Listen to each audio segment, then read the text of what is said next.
മഴക്കെടുതികൾക്കൊപ്പം തൊഴിലുമില്ലാതെ ദുരിതത്തിലാണ് ദിവസവേതനത്തിന് ജോലി ചെയ്യുന്നവരിൽ വലിയൊരു വിഭാഗം.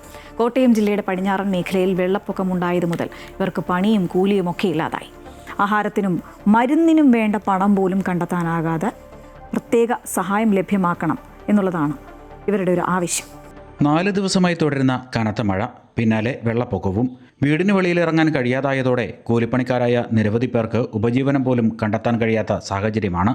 ദുരിതാശ്വാസ ക്യാമ്പുകളിലേക്ക് മാറിയവർക്ക് ഭക്ഷണമെങ്കിലും കിട്ടുന്നുണ്ട്.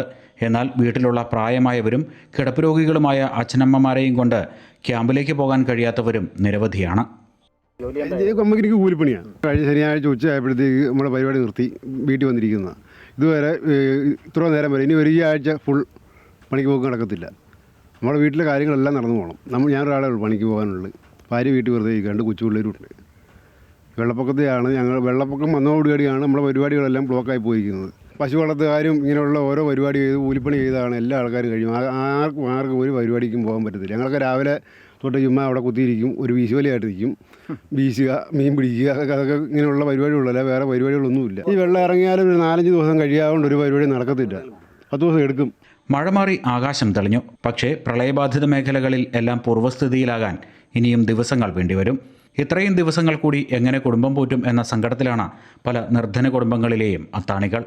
സാമ്പത്തികപരമായിട്ട് വളരെ ബുദ്ധിമുട്ട് അനുഭവിക്കുന്ന ആൾക്കാരാണ് ഈ നാട്ടിലുള്ളവർ. സാമ്പത്തികപരമായിട്ടാണ് ക്യാമ്പുകളിൽ കിടക്കുന്നവർക്ക് അവർക്ക് അതിൻ്റേതായ കാര്യം കിട്ടും. വീട്ടിൽ ഇരിക്കുന്ന പോലെ അതിലും പട്ടിണിയാണ്. വീട് നോക്കിയില്ലെങ്കിൽ അവിടെയുള്ള മൃഗങ്ങളും മറ്റ് പക്ഷി മൃഗാദികളും ഒക്കെ രക്ഷപ്പെട്ടു പോകേണ്ട കാര്യമുണ്ട്. നമ്മളെപ്പോലെ തന്നെ അവരും ജീവജാലങ്ങളാണ്. അവരെയൊക്കെ സംരക്ഷിച്ചു കൊണ്ട് ഉത്തരവാദിത്വം നമുക്കാണ്. അതുകൊണ്ട് ഈ നാട്ടിലുള്ള വിധവകളും വികലാംഗരും മാനസികമായിട്ട് ബുദ്ധിമുട്ട് വരുന്നവരും രോഗികളുമായിട്ടുള്ള ആൾക്കാർ ഇപ്പോഴും ഈ നാട്ടിലുണ്ട്. എല്ലാവർക്കും വളരെയധികം ബുദ്ധിമുട്ടുണ്ട്. അവരെയൊക്കെ സഹായിക്കുവാനായിട്ടും സാമ്പത്തികപരമായിട്ട് സഹായിക്കാനും ഈ നാട്ടിലെ മുഴുവൻ ജനപ്രതിനിധികളും ഇവിടെയുള്ള നാട്ടുകാരും സന്നദ്ധ സംഘടനകളും ഇവിടെ സംരക്ഷിക്കണമെന്ന് മാത്രമാണ് എനിക്ക് പറയാനുള്ളത്. മഴക്കെടുതിയിൽ ഉപജീവനം ഇല്ലാതായവർക്ക് സർക്കാരോ തദ്ദേശ സ്ഥാപനങ്ങളോ പ്രത്യേക സഹായം ലഭ്യമാക്കണമെന്നാണ് ഇവരുടെ ആവശ്യം. അതോടൊപ്പം കൂടുതൽ ദിവസങ്ങൾ വെള്ളത്തിലായ വീടുകൾക്ക് അധിക സഹായം ലഭ്യമാക്കണമെന്ന ആവശ്യവും ഉയരുന്നുണ്ട്.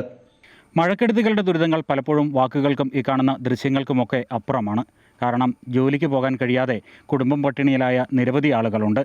ഇവരെയൊക്കെ സഹായിക്കാൻ സർക്കാരും തദ്ദേശ സ്ഥാപനങ്ങളും രംഗത്ത് വരണമെന്ന ആവശ്യമാണ് ഉയരുന്നത്. കോട്ടയം ഐമനത്തു നിന്നും ക്യാമറമാൻ ജിത്തു കൃഷ്ണനൊപ്പം പ്രശാന്ത് ജോസഫ്, അമൃത ന്യൂസ്.